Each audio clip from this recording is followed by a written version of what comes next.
Hello. This video is what I think about Atlantis. I just saw this 25-part video on Atlantis.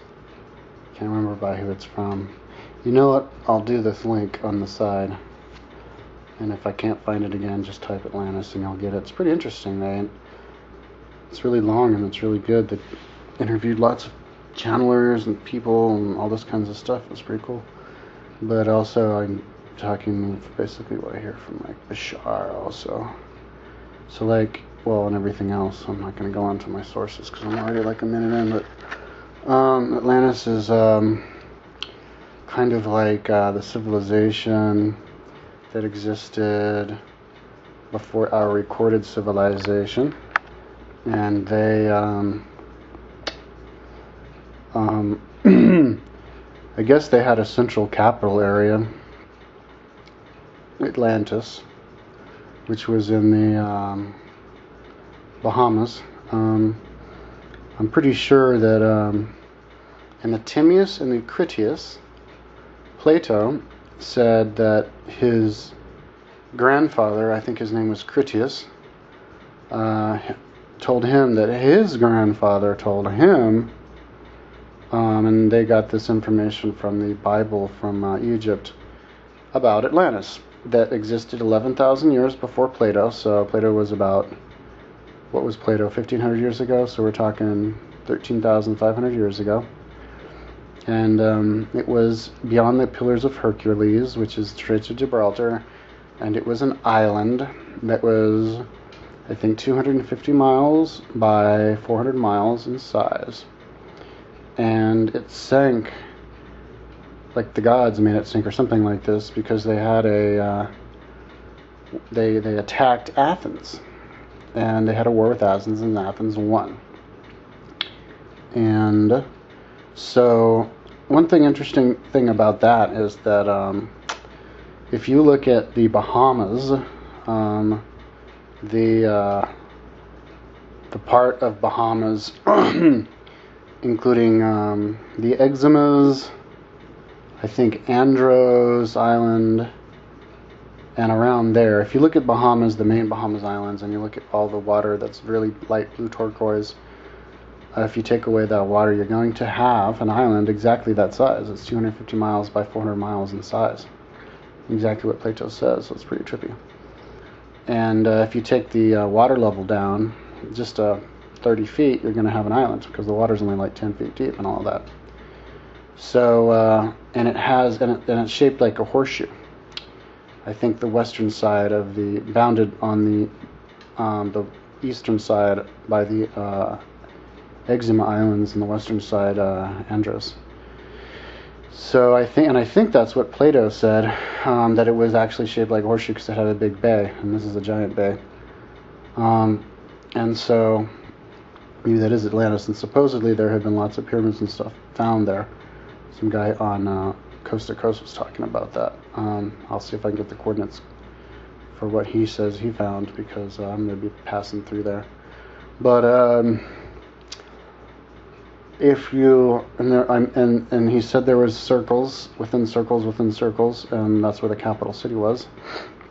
And if you look on the satellite photos on the very bottom, like if you were to take a boat down the bottom of the horseshoe down to the bottom of the island there, you will see a big circle there. It's about as big as I think Plato said.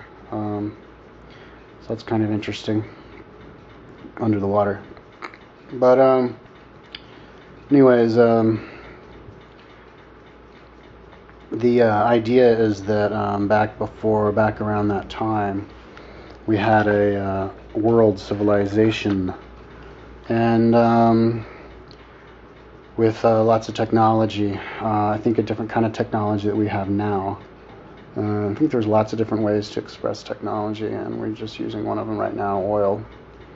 But they didn't use oil. I think what they used then was perhaps a way to suck zero-point energy right out of the sky with the help of pyramids. Because the story in Atlantis is that the Atlanteans tuned their crystal that powered their whole society, when I'm thinking the whole world, too high, and they cracked their crystal.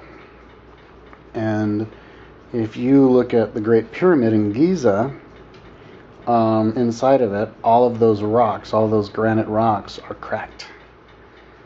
And also charred.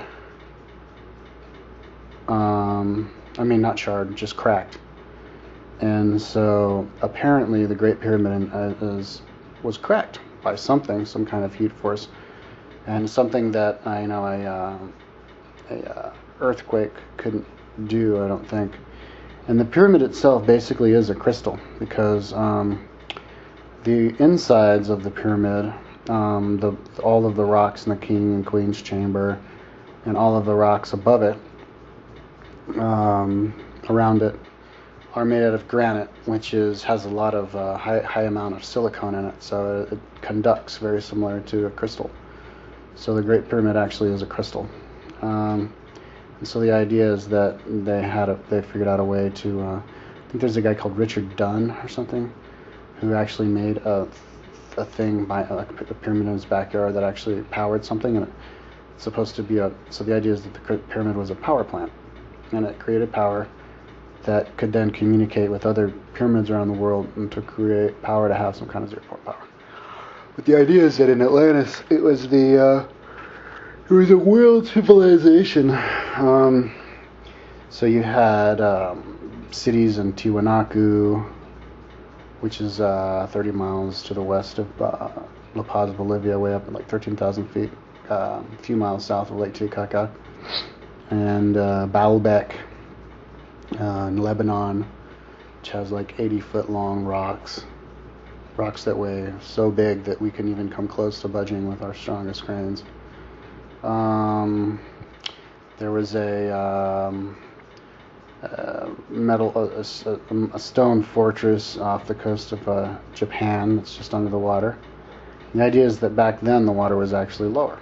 The water was lower, and the Bahamas were above the water, because this was during the last ice age, which didn't end until around that time, around 11,000 BC.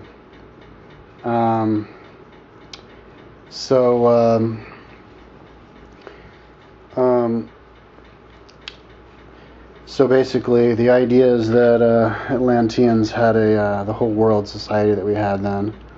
They had conflicts and stuff, and then Atlantis ended up finally, I guess their first kind of downfall was 50,000 years ago, and then finally their downfall, the recent one, was like 13,000 years ago, when a comet crashed into Atlantis and sunk it, smashed it apart, and then the water rose.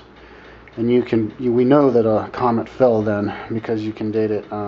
There's charred cinders of comet particles all over the South Carolinas, and all these lakes and stuff were supposedly created by the impact.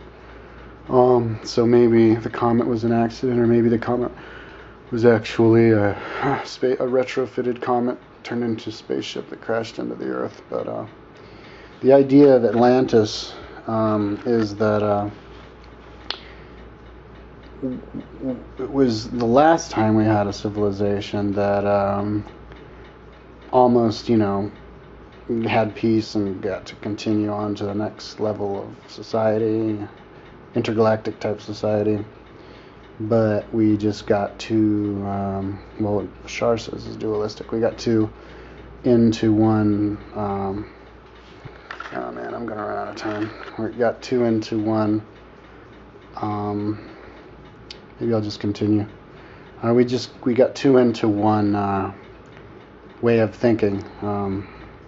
One group, I guess there were two groups. There were the hippies and then the control freaks, kind of like today, freedom fighters and control freaks.